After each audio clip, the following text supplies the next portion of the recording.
The Bloomington School: Methodological Foundations and Theoretical Perspectives. The new institutionalism is a joint offspring of sociological and social-psychological thought of the post-Parsons period in the development of the Western social sciences and the mathematical game theory apparatus adapted between the 1930s and 1950s by economists to analyze the processes of formation and development of rationality and such rational forms of self-organization as norms and institutions in society. Traditionally, researchers of the new institutional directions emphasized the role of non-material factors in social processes. New institutionalism is based on the assumptions that society is composed of rational interactions taking place within an institutional context and forming zones of local confidence.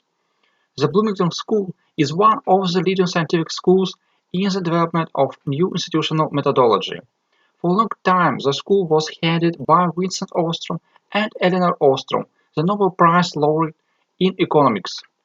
The work of Eleanor Ostrom also attracted more than 50 other scientific awards, including honorary professorships, diplomas, and medals.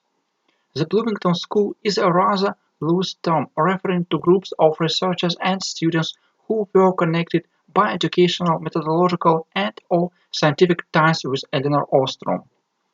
The Bloomington School is one of the few scientific schools to have emerged in the social sciences over the past quarter of a century. The famous Chicago School is another example, although the third, fourth generations of its researchers mainly focus on the analysis of the works of their great predecessors.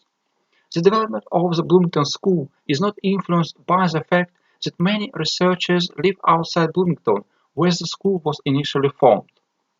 It is typical for the researchers of the Bloomington School to have historical connections with the workshop in political theory and policy analysis. Eleanor Ostrom headed it up to June 2012, and then the workshop was renamed the Vincent and Eleanor Ostrom Workshop in Political Theory and Public Policy. The center was founded in 1973 for the joint studies of professors, graduate students, and visiting scholars in the extended field of research. Scientific and organizational participation in the workshop includes preparation of scientific papers, participation in annual autumn and spring conferences, seminars, working groups, and so on. The key principle of the scientific work is diversification of methodologies and problems. The seminars of the Bloomington School are regularly visited by researchers in the fields of geography, psychology, medicine, anthropology, genetics, law, economics, and all social sciences and the humanities. Eleanor Ostrom was convinced of need to organize the world of social relations in harmony. She suggested some ways to transform the chaos of visible social interactions and ineffective transactions into clear institutional patterns.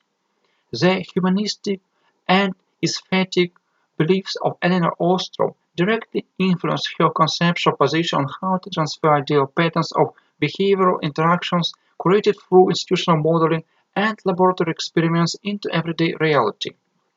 It's not surprising, therefore, that Bloomington School theory clearly expressed entirely in American urban services, in the implementation of institutional resource management principles in the administrative units of the United Nations and national ministries that are responsible for natural resource development and economic policy in developing countries. The Bloomington School is based on some methodological principles. There is an integrated approach from the formulation of hypotheses to development of measures for the practical implementation of theoretical assumptions. The deep-rooted social, historical, anthropological, sociological, and economic vision is focused on a certain class of social reality, institutional reality. The institutional reality, as a kind of lining to the world of social interactions, organizes individual actions in institutional patterns with a clear objective of the development and production of social trust and capital. In order to understand and/or study visible social processes, conflicts, resource depletion, deviant behavior, and so on, one should study the invisible spectrum of social reality, that is, institutional processes. In some cases, institutional patterns lead to social dilemmas. Among them, one can distinguish dilemmas of democracy, common pool resources. One of the variants is oil curse, ecology, development, the Samaritan's dilemma, the free rider problem, the prisoner's dilemma, and so on. Researchers also subdivide social dilemmas into symmetric and asymmetric. The subject of the new institutional analysis, which needs to discover hidden institutions and disclose their positive potential for communities, is dilemmas and their implementation in social reality. If the institutions are absent, one should construct and suggest the most optimal ones from the point of researchers' rules of behavior related to a common pool resource based on analysis of a particular situation. Although the key methodological element of the Bloomington School is new institutionalism, there are some social, humanitarian, and even scientific directions in the polydisciplinary methodological space of the complex and comprehensive studies of institutional reality. These are anthropology, biology, behaviorism, climatology, political science, sociology, studies of norms, social capital and transformation, game theory, the theory of collective action, rational choice theory, economics, ecology, the sustainability of socio-ecological systems, urban studies, jurisprudence, and so on. The ability to easily combine theoretical assumptions with methodologies from different fields of social, humanitarian, and scientific knowledge, as well as the rational combination of theoretical modeling with laboratory experiments, is a distinguishing feature of contemporary new institutionalism, and it is impossible to squeeze this into the Procrustean bed of the methodologies of the scientific disciplines and requirements. To study interactions of institutions with social, economic, and ecological environment, researchers often offer terminological innovations, creating new definitions for institutional processes and constructing appropriate methodological frameworks. In some case studies, new methodological frameworks are constructed. The researchers of the Bloomington School and their colleagues from adjacent scientific fields have over the past decades suggested IAD analysis, institutional analysis and development framework, institutional integrated modeling, the diagnostic approach, the institutional mapping, the framing analysis, the multi-scale approach, the polycentric approach, the CIS framework, institutional framework for analyzing socio-ecological systems, and so on. Holding utilitarian and humanistic belief in the social benefits to be derived from social sciences, researchers of the new institutionalism apply in-depth descriptive methods borrowed from social and anthropological sciences. This could be termed social statistical. Eleanor Ostrom and her colleagues organized a large number of case studies in different parts of the world: Australia, Bolivia, Bangladesh, India, Mexico, Nepal, Nigeria, Poland, etc. Having analyzed a lot of unregulated socio-ecological conflicts and degraded social natural systems in Asia, Africa, and Latin America, researchers have defined the social resource dilemma, the one to be avoided. This is the situation in which members of a local community either don't want to negotiate or are unable to negotiate about the effective use of a common pool resource to prevent its degradation or depletion. Common pool resources can include any species, forests, rivers, irrigation systems, meadows, fisheries, hunting grounds, territories, urban spaces, green areas, parking lots, etc. Social dilemmas occur whenever individuals in interdependent situations face choices in which maximization of short-term self-interest yields outcomes leaving all participants worse off than feasible alternatives. In the new institutional framework, one can define social dilemmas as determined by social development situations in which the rate of institutional capital accumulation is equal to or less than the rate of social trust destruction and the formation of institutional defects. In other words, these are social situations in which the level of social trust is insufficient and institutions are unable to encourage social agents to refuse overexploitation and restore common pool resource development. The impact of the negative externalities produced by social dilemmas is determined by several institutional features. On the one hand, there is the absence or weakness of social trust, weakness of horizontal interpersonal contacts, and ineffective in-group monitoring. On the other hand, there is market-oriented rationalization of the behavior of some or all social agents in social dilemmas. The rationalization is typical when a resource-oriented opportunism is not easily verifiable in accordance with its consequences and is not clearly attributable to a specific individual. There is usually no uncontrolled common pool resource use if there is no anonymity. One doesn't see the uncontrolled use of common pool resources in situations of institutional homogeneity, which lowers the natural aspirations of individuals to behave opportunistically. Similar patterns of behavior create an institutional space in which group pressure on social agents and induce them to adapt their behavior in the context of social expectations. And on the contrary, institutional heterogeneity increases the likelihood of opportunism. Social agents will behave like lawyers who use situational variability and the potential for overestimation and try to find any ambiguity inherent in unclear and vague legal formulations. Often social dilemmas arise when institutions of the market economy are embedded in the traditional institutional space, or when local communities want to create rules of behavior regulating common resource situations in the market institutional space that are typical for traditional society. The individual egoism of social agents and their unwillingness or an inability to take care of property implicitly belonging to them is accompanied by the degradation of social natural systems and the development of social psychological enemy. There is a kind of social Zugzwang. Any unilateral actions of the social agents lead to further destruction of horizontal social connections among them. The negative institutional patterns are self-closed. The lower the level of social trust, the more difficult it is for social agents to decline individual opportunism, the domination of which in the behavioral strategies of the agents lowers social trust even further. There appears to be egoism in social interactions rather than cooperative institutions. The predictable result is a negative Nash equilibrium. When the only behavioral motive of the social agents is egoism, they will allow the extensive use of common pool resources to their complete destruction or depletion. Researchers have retreated from individual solipsism.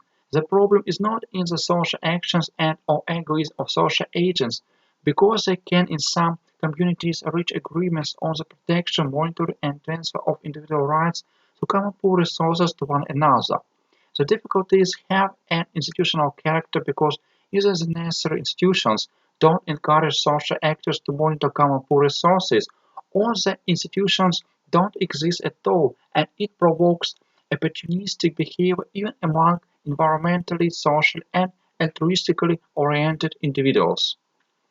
The obvious solution suggested by economic science is privatization in cases where it is impractical to differentiate the rights of social agents to common pool resources.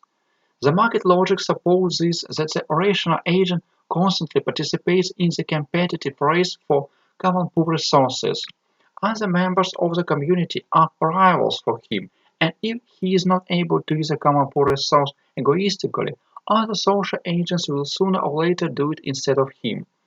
In such kind of economic argument, social life is understood as a kind of metaphor where one should use all available means to win: fraud, opportunism, contract violations, etc. Moreover, such institutional expectations can trigger resource degradation. If egoism is the only motive for the market behavior, the first rational choice of the social agent is to overuse the common pool resource. Liberal economists suppose that the market is more effective than any non-market form of organization of economic relations and come to the conclusion that one needs to determine ownership rights at the legislative level and ensure their state protection. Then the state can exert some control over how the owner uses the resource. The owner must preserve the common pool resource at the expense of rental incomes, or sell it to another economic agent who can use it more efficiently and profitably. Formalization of property relations strengthens the legal and social institutions necessary for long-term investments, capitalization of assets, and economic growth. Researchers of the new institutionalism put forward some objections. First, there is limited access or even no access to modern legal, insurance, banking, and state infrastructure in many traditional societies. The low degree of monetization in traditional economic systems, their social-cultural immersion in barter and informal relations of a patrimonial nature, precludes their effective formalization of private property rights in social relations. The formalization of property rights is useful when it is possible to get loans with low interest rates, when there are specialized legal consulting, insurance, and financial organizations, and if property rights are recognized by other economic agents. In other words, there should be market and democratic organizations and institutions to formalize property rights. Secondly, the formalization of property rights cannot override the complex institutional integrity of rights and duties in traditional societies. Traditional resource users will consider it more important to balance rights and duties than to follow state rules and respect formal rights. They may therefore violate such provisions if they consider them unfair. In the traditional community, property rights are an integral part of the package of institutional agreements that include implied control over the use of common pool resources, collective responsibility, mutual social obligations, etc. Eleanor Ostrom gives a good example of structuring collective informal norms and traditional property rights. In a small fishing village in the south of Sri Lanka, fishermen have decided to allocate fishing rights depending on the day of the week and the place. Some would be fishing near the rocks, others in the harbor. The system of constant rotation of fishing locations reduced conflicts among fishermen and even began to promote their mutual cooperation. Market transformations in the form of the free sale of fishing rights in specific places on the coast and on certain fixed days are meaningless in practice. It is difficult to set fishing nets if there is no assistance from other fishermen.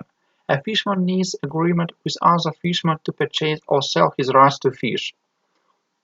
Thirdly, the direct transfer of the market logic in the traditions of 16th to 19th centuries, not in the institutional frameworks of modern capitalism, into the local community with a traditional mentality and way of life is not really appropriate. In the market approach, social agents are supposed to interact over common pool resources in a kind of primordial public vacuum. In order to organize the resource system effectively, it is necessary to reach an institutional compromise, and this is difficult if a community doesn't want to self-organize and would prefer to wait for solutions imposed by external experts. It is unclear whether one should consider social agents as predators, running about the territory and seeking resources with doubtful ownership status to overexploit, regardless of how serious the negative consequences would be for the community as well as for those social agents who prefer patronage to cooperation. Since it is impossible to reduce social interactions within the local community to a zero state, it is obvious that one cannot destroy social trust and interpersonal capital completely. Even in situations of total degradation of social ecological systems, for example the formation of a disposal tip instead of patches, there should still be institutions how and who should use the disposal tip, what kind of waste resources are allowed there, etc. That don't differ significantly from the institutions of cooperation regarding common pool resources with positive externalities. Only the physical disappearance of a community can completely destroy the institutional space. Eleanor Ostrom and her colleagues in the Bloomington School came to the following conclusions. To prevent situations of extensive and uncontrolled use of common pool resources and the associated disintegration of societal connections within the community, it is necessary to have a clear configuration of institutional relations. Such configuration includes some institutions that researchers list as rules of entry and exit, rules of aggregation, that is, rules of particular generalizations, procedural and informational rules, rules related to distribution of power and monitoring with appropriate punishment of those who are responsible for institutional violations. As a powerful buffer against potentially risky actions, institutions help individuals to realize the consequences of those actions and the importance of transformative processes. Institutions can be polycentric. Polycentric organization is one of the main categories of the Bloomington School suggested by Vincent Ostrom. This is a social situation where the functions of an absent external controller are disseminated to provide institutional stability and mutual observance of obligations by the members of a community. It is necessary to have a balance between institutional development and stability to prevent ossification of the social system and solve social dilemmas. One should also take into account institutional costs. These are the costs of institutional transmission in the generational and/or territorial aspects, and also the cost of institutional transformation. The dense institutional network may be redundant in some cases because redundancy is one of the main resources of ineffective function replacement. Without institutional redundancy, it is more difficult to replace ineffective institutions. Clearly structured institutions can prevent or at least mitigate the negative social and environmental consequences of the tragedy of commons. This concept refers to the aggregate set of situations when individual egoistic behavior leads to the destruction of the space where the selfish behavior is possible. Having defined the methodological framework and improved it in socio-ecological processes, researchers have gradually expanded the field of new institutional studies. Sociologists began to analyze knowledge, customary law, global climate change, health commons, social ideas and artifacts, information commons, science including scholarly communication and publications, the Internet, social technical systems, roads, power stations, and so on, ethnicity, etc. New institutionalism can also be considered as a common pool resource. The studies of common pool resources have extended so much over the last quarter of the century that it is difficult to define them precisely.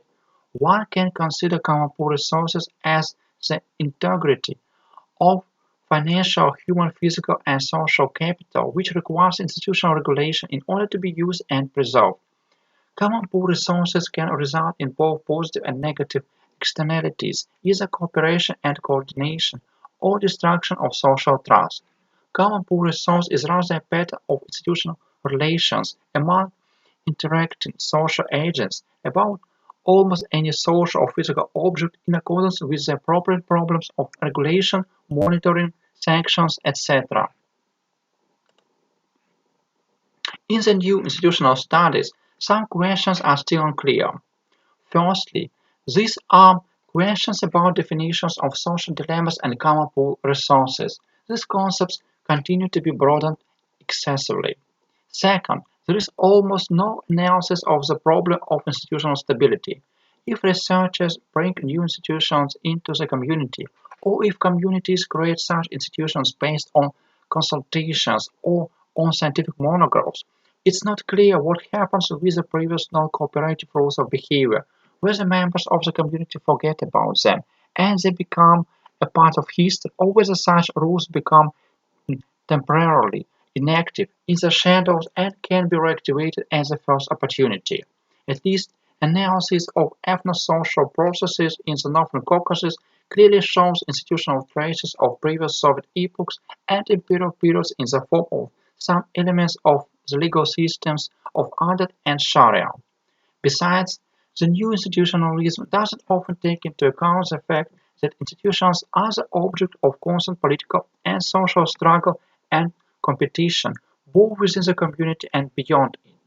Therefore, the structuring of institutions is not so much a question of economic effectiveness as a problem of social dominance.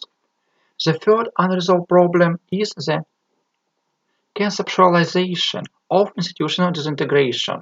Researchers mainly analyze socio-ecological situations with zero initial degradation that can potentially be transformed in a positive direction if social agents cannot agree with some institutions about how to use such resources and how to control and monitor social behavior.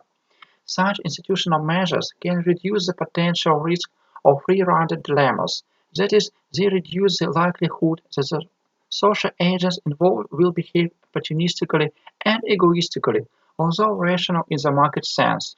In the ideal situation, the created institutional pattern, that is the interrelated system of rules determining resource access, distribution of power, and monitoring, allows preservation of the social-ecological system in stable equilibrium indefinitely. However, it is not clear whether such rules can be stable for resource reproduction and the recovery of destroyed social systems. It is also unclear how institutions with dynamic equilibrium and positive externalities are transformed into deviant non-equilibrium. In other words, the transformation of institutional space is not well researched. Since the 1970s, the new institutionalism of the Bloomington School has become an important attempt to provide a reflexive methodological answer to the question of how to keep social, economic, and environmental factors in traditional communities stable in conditions of societal uncertainty, not using discredited political and economic instruments of privatization, monetization, and so on.